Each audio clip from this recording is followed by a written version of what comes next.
Welcome to the Yoga Conversations podcast. This is your host, Harish Punjabi. We talk with yoga, meditation, and wellness practitioners. We explore this mystic space, try to dissect it, and make it accessible for everyone. Let's begin with the show. Welcome to the Yoga Conversations podcast. This is the host, Harish Punjabi. Today, we have a guest with us, Sagar Datta. Sagar's spiritual journey started at a very young age when he was brought up in a spiritual home environment. He was initiated into the practice of Sudarshan Kriya and Sahaj Samadhi meditation by his Gurudev Sri Sri Ravi Shankar Ji. He organizes workshops for adults and children on how to combat anxiety, optimize performance, and enhance concentration. Apart from yoga and meditation, he also organizes travel experiences and adventures in hills, forests, and villages across India.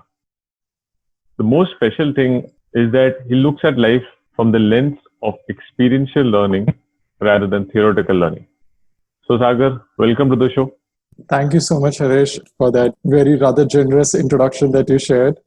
So, Sagar, I'll start with first your experience you had shared with me about your father in spirituality. Did you at that time have any specific questions? It generally happens that being a child, you might have some questions which is not rational enough to be understood as an adult. Actually, come to think of it, not really, because for instance, like हम जैसे पानी पीते हैं तो पानी से हमारी प्यास बुझती है. Like when we drink water, it quenches our thirst. So it's a natural phenomenon that everybody knows.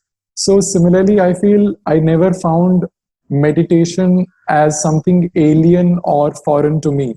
It's something that because I was growing up, it's something that I felt was a part of the daily routine.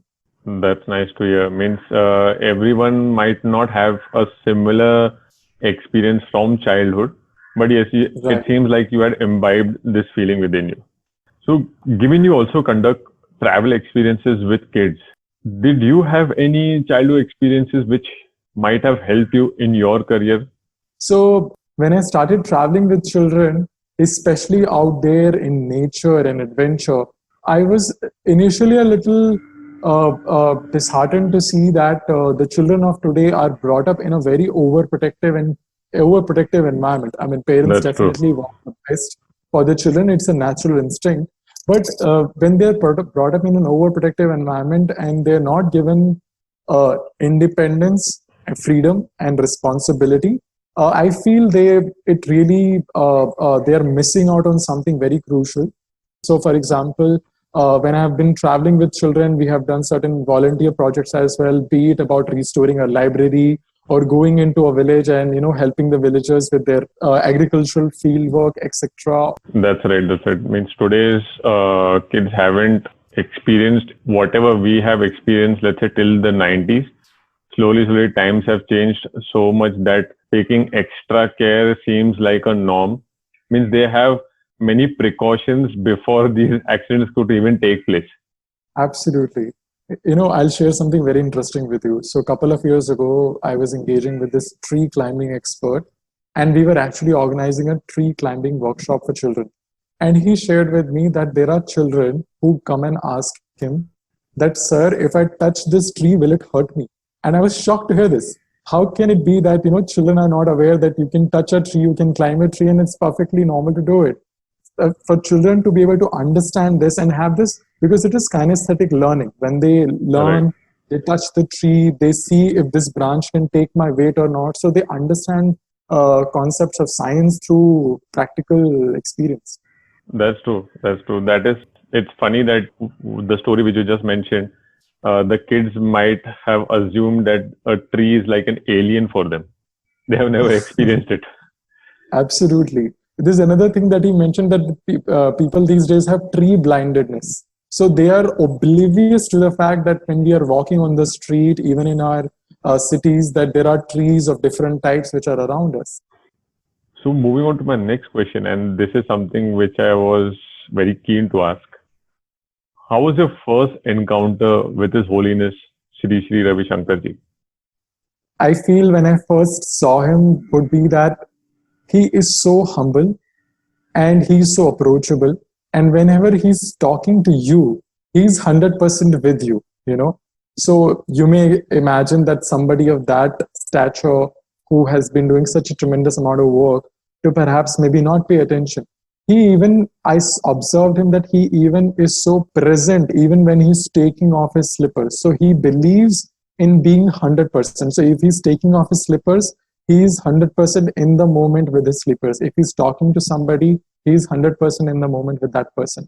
And that's something that really, really touched me inside. And I feel that if I were to express the happiness, or for instance, if somebody was to express the love or happiness that they feel towards their spouse or towards their family members, words fall short.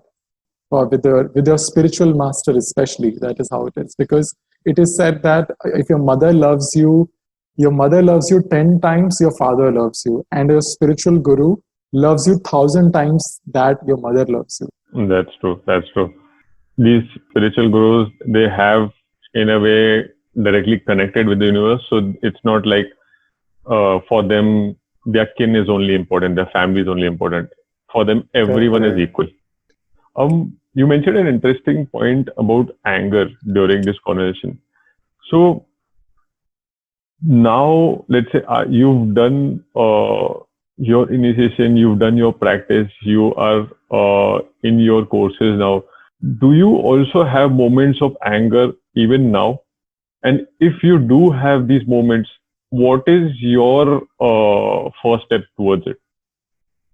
For me, if I may draw the comparison, before I came onto the path, I generally may have been irritable or get angry rather more easily and quickly.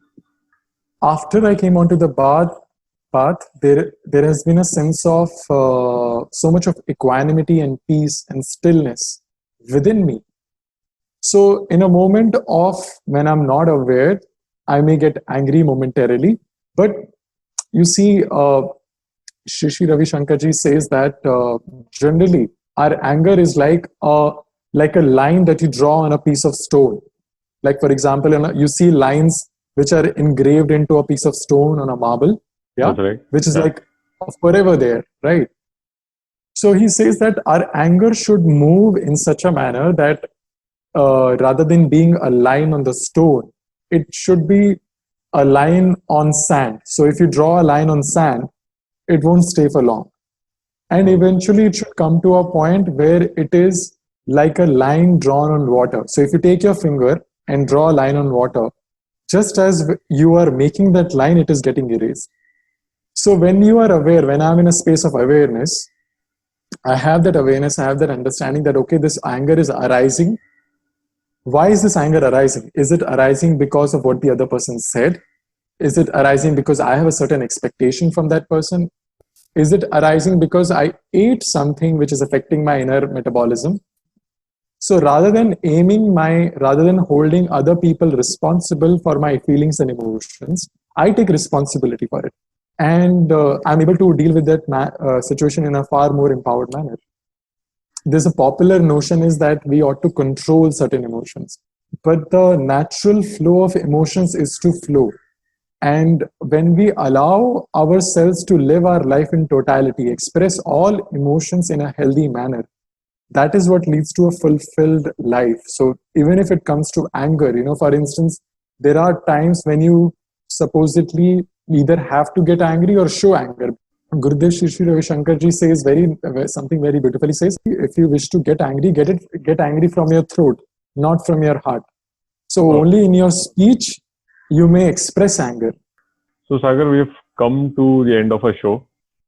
Right. Thank you, Sagar, for sharing all the experience and knowledge with us. Once again, thank you for hearing out the episode.